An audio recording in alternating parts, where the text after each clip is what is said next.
Iran के विदेश मंत्री ने ऐसी वार्निंग जारी की है जिसने इजराइल में हड़कंप मचा दिया है। ईरान के विदेश मंत्री अब्बास अरागची ने उनके एक एक शब्द को डिकोड किया जा रहा है। तेल अवीव से लेकर वॉशिंगटन डीसी तक ईरान की धमकी को समझने की कोशिश कर रहे हैं, क्योंकि अब्बास अरागची ने अब युद्ध नहीं बल्कि महायुद्ध की चेतावनी दे दी है।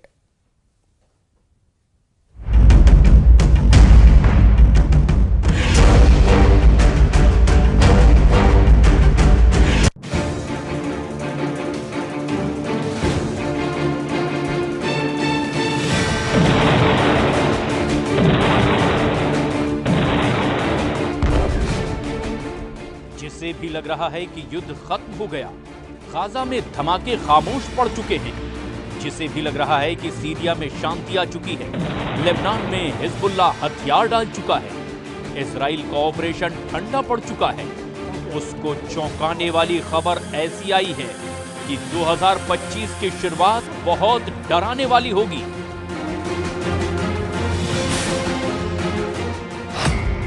2022 की युद्ध, 2023 की जंग और 2024 के युद्ध से बढ़कर इस साल अब महायुद्ध का पहला सिग्नल मिल चुका है। 2025 की शुरुआत यानी जनवरी के महीने में ही एक बड़ी जंग दस्तक देने लगी है।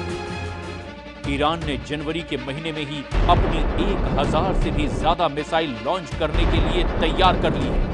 इस बात की तस्दीक ईरान के विदेश मंत्री अब्बास अरागची ने भी कर दी है। अब्बास अरागची ने चीन के मीडिया को एक धमाकेदार इंटरव्यू दिया है। अरागची ने इस इंटरव्यू में जो बोला वो इजराइल की मीडिया में गोला बनकर गिरा है।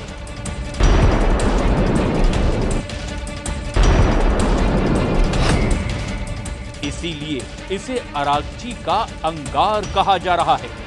अरागची के अंगारे में इतनी आग है कि पूरा पश्चिम एशिया नए युद्ध में जल सकता है।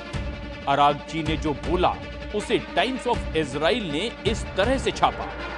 बताया कि ईरान के विदेश मंत्री ने एक बड़े युद्ध की चेतावनी दी है। इजराइल के जेरूशलम पोस्ट में लिखा, ईरान ने इजराइल को अब ऑल आउट वॉर यानी कि खुल्लम खुल्ला युद्ध की वार्निंग दी है। एक तरफ गाजा में धमाकों के बीच इजरायली सेना ने लगातार ऑपरेशन और बमबारी के साथ साथ सीरिया पर अल-कायदा और आईएसआई के आतंकी रहे जुलानी के आतंकियों पर कब्जा किया। इन दोनों तस्वीरों ने ईरान के अंदर बहुत बेचैनी पैदा कर दी है। गाजा में इजराइल नॉन स्टॉप हमले कर रहा है, वहीं सीरिया में जुलानी का गैंग चप्पे चप्पे पर कब्जा कर चुका है।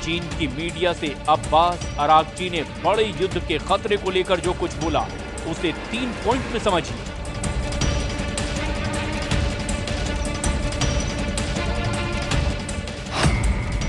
अरागची ने कहा कि ईरान भविष्य में इजराइल के किसी भी हमले के लिए तैयार है। अरागची ने कहा कि उम्मीद है कि इजराइल गलत कदम नहीं उठाएगा। अरागची ने कहा कि इजराइल ने हमला किया तो महायुद्ध होने की 100% गारंटी है।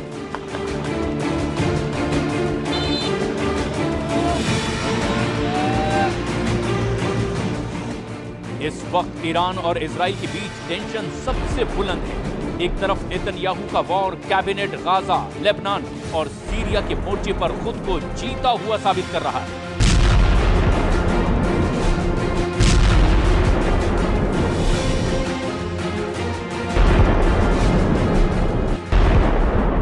तो वहीं दूसरी तरफ ईरान के सर्वोच्च नेता अली खामनेई ने सीरिया में इजराइल और आतंकी ग्रुप हयात तहरीर अल शाम के सरगना जुलानी को सबक सिखाने वाले मिशन पर अपनी मुहर लगा दी है।